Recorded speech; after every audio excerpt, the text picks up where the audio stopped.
Chaque année, les clients sont au rendez-vous. Pâques et ses fameux chocolats. Dans cette boutique de Versailles, les vendeurs s'activent.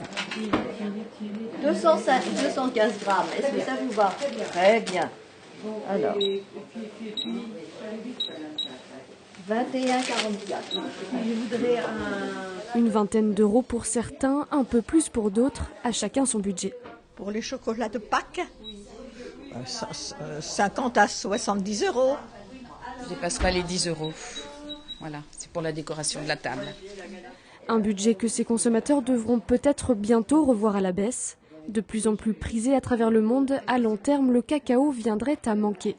Le chocolat deviendra-t-il un produit de luxe ? La demande est beaucoup plus importante qu'elle l'était auparavant. Et si, comme ça le devient, la Chine, l'Inde commence à manger du chocolat, là le problème se posera. Il n'y aura pas assez de cacao de produits. Résultat, les cours du cacao flambent et cette hausse pourrait être répercutée sur les prix du chocolat à la vente. Certains Versaillais affirment en faire déjà les frais, mais la gourmandise est plus forte. Je me fais quand même une raison, je me prive sur d'autres choses, mais pas sur le chocolat. Non, je diminue pas, mais comme je ne fais pas une grosse quantité, on peut encore faire face. Mais après les impôts, on va voir, c'est pas sûr.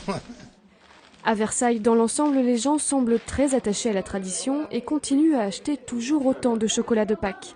La gérante observe toutefois un changement de consommation. C'est-à-dire qu'auparavant, les gens se faisaient plaisir d'une façon très importante à Noël et à Pâques pour leur famille ou leurs amis. Et maintenant, les gens consomment plus particulièrement pour eux, pour offrir aussi, mais pour eux un peu tout au long de l'année. Donc ça reste moins saisonnier, ça devient moins saisonnier au niveau de la vente qu'il y a 20 ans ou 10 ans même. Même si elles sont 2 fois moindres que celles de Noël, les ventes de Pâques auraient pesé en 2013 plus de 15 000 tonnes en France.